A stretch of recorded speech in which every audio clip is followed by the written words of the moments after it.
Satnam, it's Trail Talk with Mahan Rajkar, and we are talking about Venus retrograde, and also I want to I don't know if this is going to come out right. I am just having these interesting realizations with this Venus thing, and I would never use anything but my own life as an example because that's where I sit, and then maybe we can relate. So I'm going to tell you a story. I had this whole friendship with this man.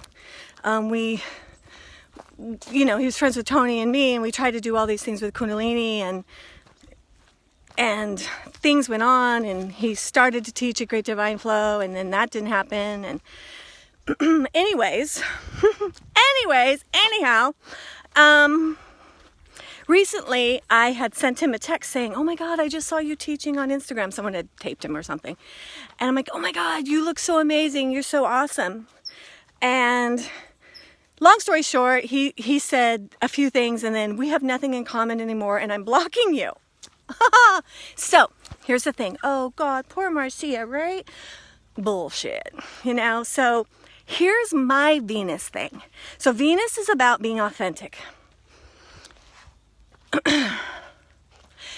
So, even though on the surface in my life I was always politically correct, I was nice. And I do feel like I meant what I said when I sent that text, but there is an underlying, I don't really like you. And this is so hard for me to say because I'm like a teacher, and are spiritual people allowed to just not like people? Yeah, I think it happens. Now, when I say that, I understand that I'm creating the poison and I'm eating it by being that. But I have no hope of changing it unless I'm honest, right? Like in the last week, honestly, wouldn't you block you? I mean, it's like, even though in writing, in words, I look all good, but the truth is, I had an animosity or a distrust, something. I didn't feel safe, and then I just don't like you, right? But I wasn't being honest about that. And that's what this Venus retrograde in Scorpio, it's dark. It's like, I've been able to kind of not only maneuver through a lot of other people, but get myself in the dark. And nobody wants to not like somebody, right? So what do I have to do about that? I have to go, well, what is that? Well, the truth is probably, I know, sometimes I was afraid. I didn't feel comfortable. My people pleasing got me to agree to things in the relationship I didn't want to. It's nothing sexual or weird, nothing like that. Just plain old Marcia just fucking saying, no, I don't want to do that. I want to do it like this, So then you have to ask yourself, well, Marcia, do you really not like him? Or do you not like you in that relationship?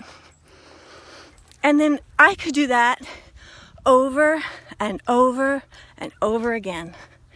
Unless I use this time, right? Unless I use this time to wake up. So here's one of the ways that you can really use your Venus wisdom right now. You want to look at your birth chart and you want to see where Scorpio is in your chart and where your Venus was. So my Venus is in the 7th house. My Venus is, when I was born, in Capricorn retrograde. So Venus in the 7th house is all about creativity and sharing, right? But when it's retrograde, especially with Capricorn, who needs to be really perfect, it's kind of like, here's a great example. Venus Capricorn retrograde is like, will you love me? I mean, it's like my initial childhood one. I mean, your fucking chart is it's a stamp of how you're going to learn and the power you could become. But anyway, so it's like, my Venus is like, I'll do this and this and this, and do you think I'm great? Do you like me? Do you like me? Oh, I know. I fucking hate that shit. My husband, on the other hand, his Venus is in Aries, and it's direct. And his Venus is like, how could you not love me? And if you know Mahan Rajkar, Singh, he's so like that. And honestly, when I first met him, it kind of made me sick a little. I'm like, dude, and it's like, he's not conceited. He's grounded and confident in who he is. And he's like, I know there's certain things I do that no one likes, but I like it. And I'm going to stay this way. Right? So it's crazy. And at first I was just like, because Capricorn, Venus retrograde is so uptight. Like, okay, we need to look good and people need to like us. You need to try, and I would look at him. And this is why, we have the loves of our lives and the best friends, because he taught me, what I saw in him? Freedom. He was fucking free. It's not like he's not affected. He's a human, but he has that in him, like, I am who I am, and that's that, and I do not. But that's okay. We're all built perfectly so that we can learn. So look at your chart. Where was Venus? What house was Venus in? And where's your Scorpio? So 2 houses to look at there, because that's what's being affected right now. So my creativity could exponentially heal. So even though I feel like, like when I'm teaching a class or creating a workshop, I don't think about, will you like it? I don't. It's kind of an afterthought. It's like, it's a thing that happens once I created the workshop and I start marketing it and no one's signing up.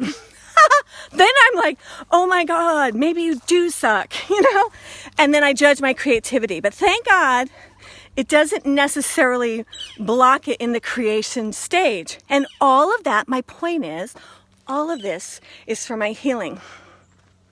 And going back to that, that fella that blocked me, and should, because my energy behind the scenes was venomous. Not good. And it's not like I'm a venomous person or a woman. It's like, obviously, I got my feelings hurt, it should happen, and I, and so here's where spirituality fucks you up. It's like, well, but we should be still nice to each other and we'll be connected forever. Well, maybe not. And then how do we do that? Like, because we know we are all one. You know what I think? This is what I feel in my heart. God takes care of the oneness. It's like, I am one with him, and we are one soul. I get that. But what it's about is creating containment and boundaries and a vehicle to grow the most you can, and others too. So it's like, had I been aware of what I was doing, I would have had a spiritual maturity. Here's the thing. Sometimes, like in groups, like Kundalini groups or in AA, or these places where we have one thing in common. Sometimes you have a lot of other things in common.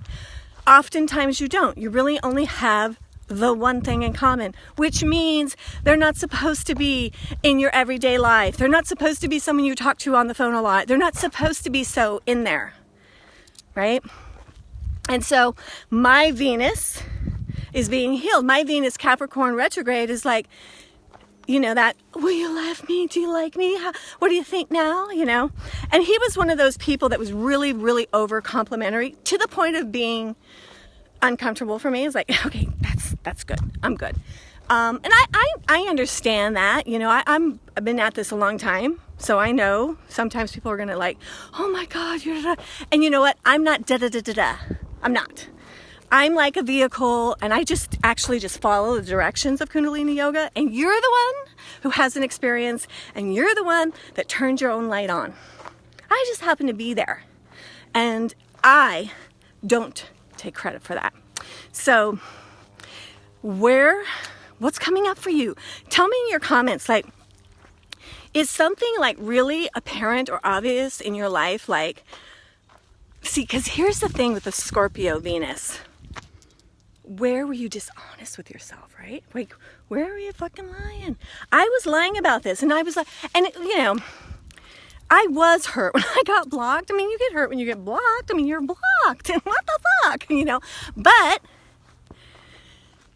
that was so surfacey, right? And then when I get down to the little girl in me and how she was feeling through the whole thing, and, you know, to be honest, that wounded girl in me is like, glad to be done.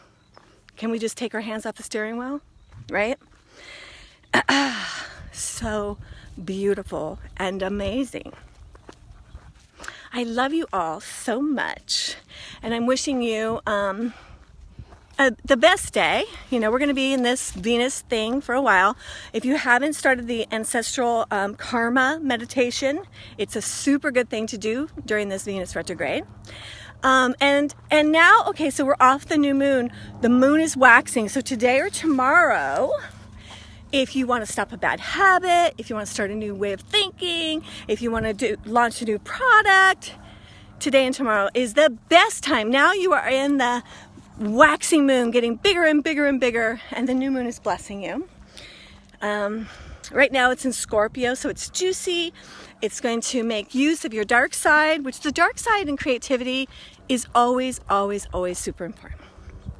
I love you so much, and I will talk to you soon.